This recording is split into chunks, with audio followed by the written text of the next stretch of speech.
Since maraming nalilito kung ano ba talaga yung process sa probation, i-discuss natin to ngayon sa pinakamadaling paraan kung paano siya maiintindihan. Okay, so bago mo to panoorin, dapat alam mo na yung basics and foundation ng probation. Kasi hindi ka pwede mag-dwell sa ganitong proseso kung hindi mo pa alam kung ano yung probation, kung hindi pa ganun ka lalim yung foundation mo sa probation. Kasi dapat alam mo kung ano yung probation. So, hindi na natin i-discuss dito isa-isa yan kasi ine-expect ko na bago mo to panoorin, alam mo na yung probation, kung ano ba yung meaning niya, yung mga etymology niya, yung period ng probation, yung mga qualification and disqualification sa probation. Okay, let's start.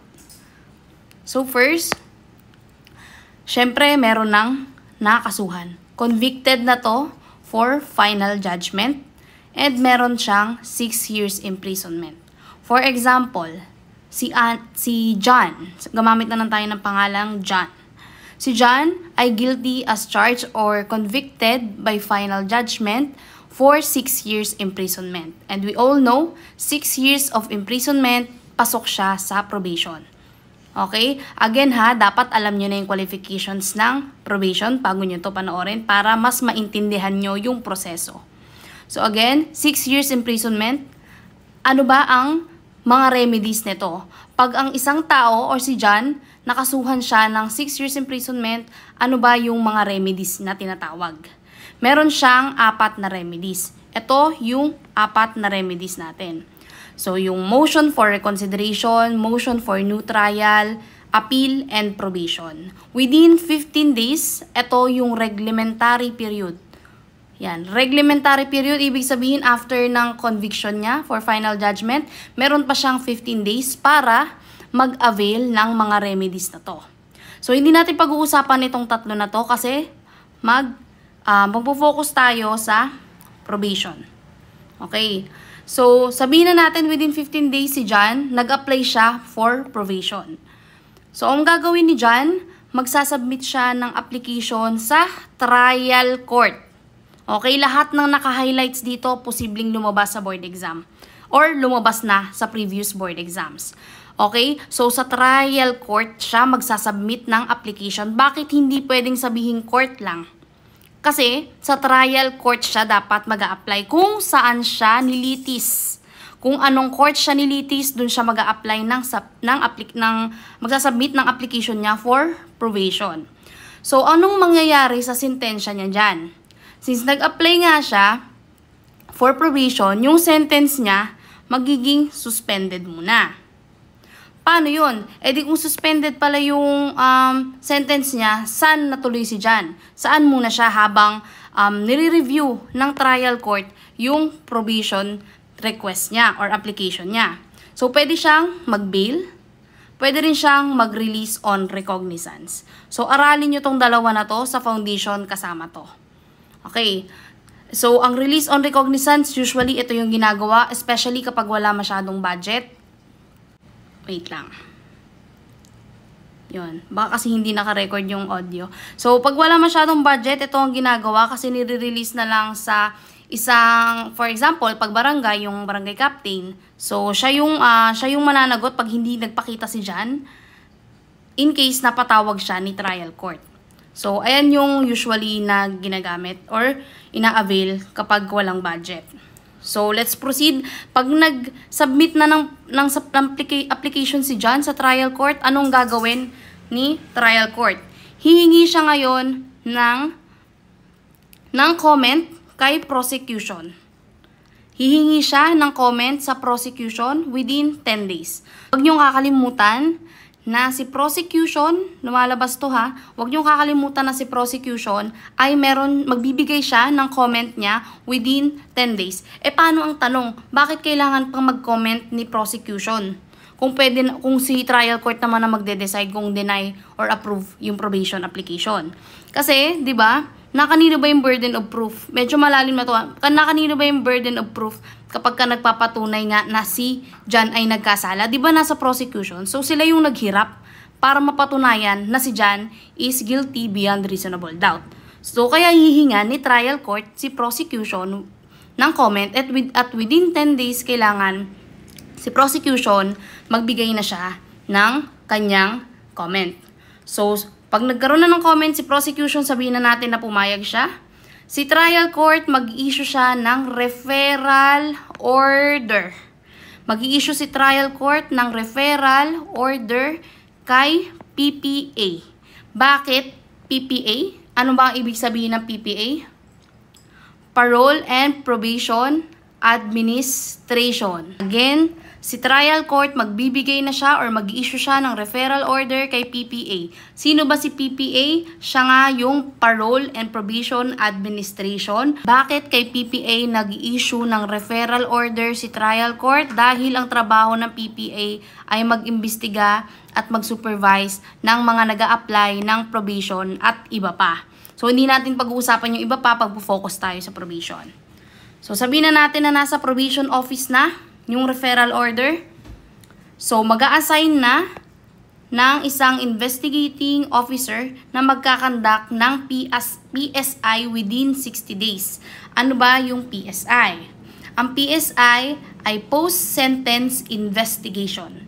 Post-Sentence Investigation within 60 days. Yan, dapat itong PSI matapos within 60 days ng investigating officer. So, sa loob ng 60 days, ano ba yung ginagawa ni investigating officer dyan? Una, within 5 days, initial interview. So, si petitioner, or petitioner kasi ang tawag sa nag-a-apply ng probation. So, si John, as petitioner, if hindi siya nagpakita sa initial interview within 5 days, ayan o, unlocated. If ever na unlocated si John, hindi siya nagpakita sa initial interview, tatawagin natin siyang absconding petitioner. Ayan na, absconding petitioner. So, ang gagawin nila dyan, if ever naman nagpakita si John, fill outan nila yung worksheet and isasign niya yung waiver cum authorization. Bakit kailangan mag-sign ng waiver ng cum authorization? Para magkaroon si investigating officer ng access sa mga documents niya na confidential na kinakailangan para doon sa PSI na gagawin ni investigating officer.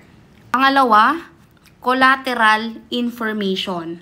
Ano ba yung mga collateral information? Ito yung mga details or mga data na galing sa ibang sources other than the applicant. For example, yung pamilya niya, yung employer, basta mga background niya to. Ito namang subsequent or further interview.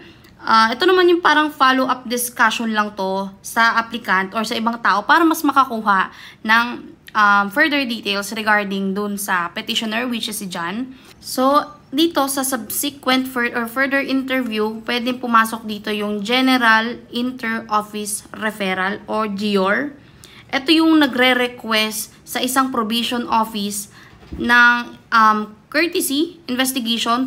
Pwedeng partial, hindi ko lang sama dito. Pwede rin siyang full-blown. Wait lang. Pwede siyang partial or full-blown. Ayan. Usually, ginagawa to sa mga transient offenders. For example, si John, taga Quezon City siya, pero gumawa siya ng krimen sa probinsya ng Cagayan, for example.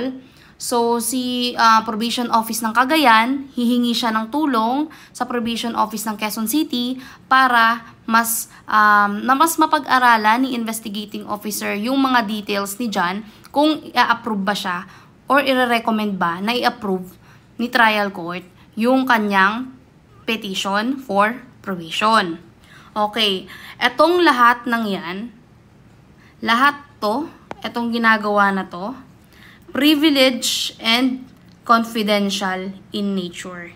Kasi nga, again, yung probation, pag alam mo na ang foundation yan, it's just a mere privilege. Magiging statutory right lang yan once granted. So, this is privilege and confidential in nature. So, sabihin na natin nakagawa na si investigating officer ng PSI within 60 days. So, si investigating officer, ang gagawin niya, isasubmit niya na yung PSI PSIR. Okay? Isasubmit niya na yung PSIR or Post-Sentence Investigation Report sa trial court. And ano ba tong PSIR na to? This is recommendatory in nature and persuasive in character. Wag pagbabalik ta rin. Recommendatory in nature and persuasive in character. Kasi kumbaga parang inire-recommend talaga ng nature nito, nire-recommend talaga ni investigating officer kung ano ba, kung papayagan ba, kung dapat bang payagan ni trial court si petitioner na mag-probation. Okay, so nasubmit na ni investigating officer yung PSIR sa trial court. So si trial court dapat i-resolve niya yung report or yung petition ni John not later than 15 days. O sabihin na natin meron ng decision or may resolution na si trial court. Dalawa ang pwedeng mangyari. I-deny niya yan or i-grant niya yan. So sabihin na natin i-deny ni trial court yung petition ni John. So ang mangyayari kay John, since kanina, suspended yung sentence niya, deny siya ni trial court. So, ang mangyayari kay John, isa-serve niya na yung sentensya niya in prison. Dahil, ito yung isa-serve niya sa kulungan. Kasi nga, na-deny yung kanyang petition or request or application para sa probation. And, mangyayari niyan, si court, mag-i-issue siya ng mitimus order. Ang mitimus order is nire-release yan for service of sentence. Ayan, mapag-aaralan nyo yan. Dapat alam nyo na din yung foundation nyo dyan. So, ang remedy lang dyan is motion for reconsideration or petition for certiorari. Pero, hindi siya appealable. Not appealable. Pag ang tanong, kapag ba si trial court dineny ang application ng probation, pwede pa bang mag-apply ulit? The answer is no. Kasi not appealable yan. O sabihin naman natin si John, granted ang kanyang probation. E di masaya siya. So granted, magiging statutory right na yung probation. Kasi sabi ko kanina, ang probation is just a mere privilege. Pero once granted ay nagiging statutory right. Okay, since granted na nga ni trial court, mag-i-issue na siya ng probation order. Again, ano yung ini-issue ni trial court kapag ka-granted ang probation application? Probation order. And kailan ito nagtitake effect? Pag ang tanong, kailan nagtitake effect ang probation order? Upon its issuance. Importante yan. Kailan magtitake effect ang probation order? Upon its issuance.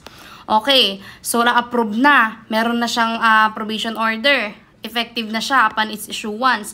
Si probationer, si John, dapat mag-report siya within 72 hours from the receipt of probation order to his probation officer. So si John, kailangan niya ng pagpakita sa kanyang probation officer kung saan siya in-assign. So meron dalawang pwedeng gawin si John. Una, pangalawa. So pwede siyang mag-report. So sabihin na natin na nag-report si John. Mag-i-start na yung initial supervision niya and magre-report na siya once a month. Meron kasi yung mga ginagawa sila na dapat nilang sundin or mandatory na sinusunod nila. So, isa dyan sa mandatory is yung magre-report sila once a month. So, pag nag-report sila, mag-start na agad yung initial supervision nila. Paano naman kung si John hindi siya nag-report? Anong mangyayari sa kanya? So, si probation officer na naghahawak sa kanya, mag-conduct siya ng field inquiry. Kasi hindi siya nag-report hindi siya nagpakita within 5 days. So, si probation officer, nag-conduct siya ng field inquiry within 5 days. Tapos, hindi niya pa rin talaga nakita si John. Kumbaga talagang naglaho na lang na parang bula si John after niya natanggap yung probation order. So, si probation officer, maglalabas yan siya or gagawa yan siya ng violation report kasi hindi nagpakita si John. At kung hindi yan justifiable, yung reason niya, kung bakit siya biglang nawala, kasi magiging justifiable naman siguro kung may emergency at nagsabi siya sa probation officer. Pero kung hindi justifiable, maglalabas ng violation report at tatawagin na siya ngayong absconding probationer. Kanina ang tawag natin sa kanya, absconding petitioner, pag hindi nagpakita sa initial interview. Kasi dito, hindi pa approve yung kanyang probation application. Dito kasi, approve na yan. So, tatawagin na yan siyang absconding probationer pag hindi siya nag-report sa probation officer. So, ang mangyayari niyan, si trial court, mag-i-issue siya ng warrant of arrest.